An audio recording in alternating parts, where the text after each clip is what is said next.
인도 군대가 단 몇 시간 안에 중공 서남 지역을 점령할 수 있다는 경고가 나왔습니다. 중공의 한 퇴역 장군은 인도가 라다크 국경 지역에서 중공으로 어떻게 몇 시간 만에 넘을 수 있는지에 대해서 설명하고 인도군의 움직임에 대한 경고를 하고 나섰습니다. 실제로 5만 명이면 라다크 국경 통제선을 운영하기에 충분한데도 불구하고 인도는 현장 병력을 기존 병력에다가 약 10만 명을 추가 증원했다고 중국 측은 주장하고 있습니다. 현재 라다크 현장 상황은 인도군이 어렵지 않게 중국 서남 지역을 점령할 수 있도록 모든 준비가 완료되어 있는 상태입니다. 중국 동부 난징 군사지역 부사령관 출신의 홍왕은 인도는 대부분 중국 영토에서 50km 이내에 주둔하고 있으며 몇 시간 안에 쉽게 중국으로 넘어갈 수 있다면서 인도는 병력을 2배 또는 3배로 늘렸다고 주장했습니다. 그는 또한 다가오는 미국 대통령의 선거와 대만 해협에서의 사건들이 인도가 뭔가 큰일을 할 수 있도록 기회를 줄지도 모른다고 언급했습니다. 현재 라다크 지역은 날씨가 추워지고 있으며 혹독한 겨울을 양국이 모두 준비하고 있는 상황에서 중국 인민해방군은 물론 의료진까지 이미 추위와 고군 관련 질병으로 하나둘씩 나가 떨어지기 시작했습니다. 하지만 중공 측은 자신들에게 존재하지도 않는 고지대 전투에 대한 노하우를 선전하면서 인도를 폄하하기 시작했습니다. 중공은 인도에 대해 평가하기를 고도가 높은 지역에서 인도는 동절기에 대규모의 병력을 운영할 능력이 없으며 이는 많은 인도 군인들이 혹한과 걷잡을 수 없는 전염병의 위험에 직면하게 된다는 것을 의미한다며 인도의 전력을 얕잡아 보고 있습니다.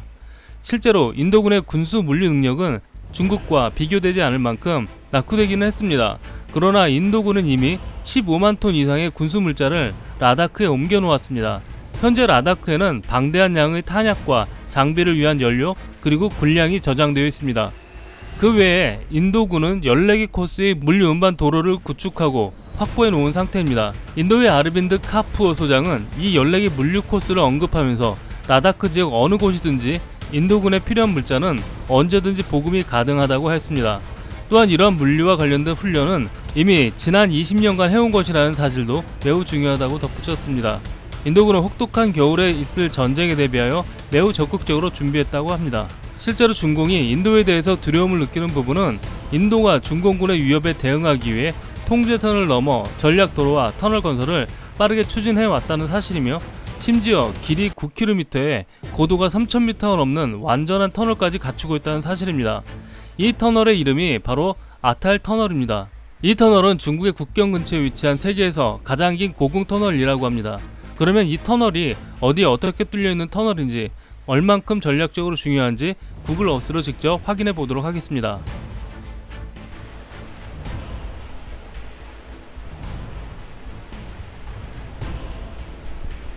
자, 이 지역이고요. 굉장히 지금 높은 곳에 있습니다. 고도가 4300m, 제일 높은 곳이 4300m이고요. 이 끝에 보시면은 이 버와라는 도시가 있고요. 그 앞에 보시면 노랗게 이 도로가 표시되어 있는 거 보실 수가 있죠. 이 도로가 뉴델리까지 연결이 되어 있습니다.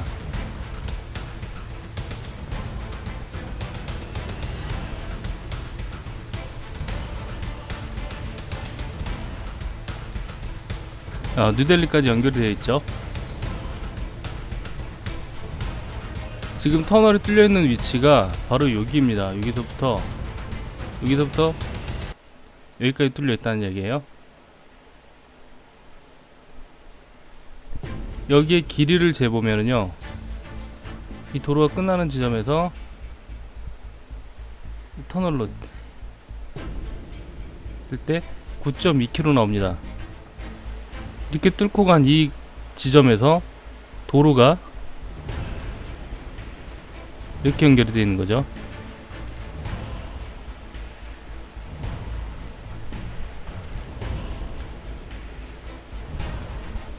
그런데 보시면은 이 도로의 그 고도가 한 3000m, 평균 한 3000m 정도 됩니다.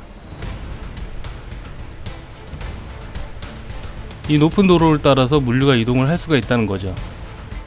이 터널 옆에 있는 도로를 보시면 굉장히 지그재그로 되어 있죠. 여기가 아마 우리가 사진에서 가끔씩 보는 그 아주 험악한 길, 조금만 옆으로 삐껴나가면 낭떠러지가 있는 그런 도로일 것입니다. 자, 이 도로로는 물류 운송하기가 너무 어렵겠죠. 그래서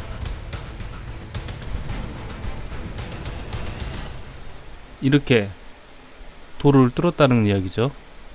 결론적으로 인도가 불과 몇 시간 안에 서남 지역 중국 영토에 진입하고 점령할 수 있다는 것은 결코 헛소문이 아니며 이미 추위와 고궁지역의 전투에 능한 SFF 부대와 티벳 병사들이 있기 때문에 육상 전술면에서는 인도가 중공보다 유리하다고 할 수 있습니다.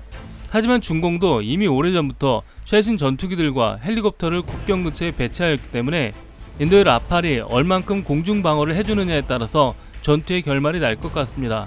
다만 인도에게 희망적인 것은 중공이 가지고 있는 젠 20 전투기는 5세대라고 부르기 민망할 정도의 기동력과 사거리가 짧고 불발탄이 많은 PL-10 계열의 미사일을 장착한 데다가 중공의 전술 무기들이 극한의 추위 영하 40도 이상을 견딜 만큼 내구성이 좋지 못하여 후방에서 지원하는 전략 장비들과 링크가 종종 끊어지는 등 라팔에 비해서 품질이 매우 떨어지기 때문에 조종사의 능력에 따라 충분히 중공을 제압할 수 있을 것이라 생각됩니다.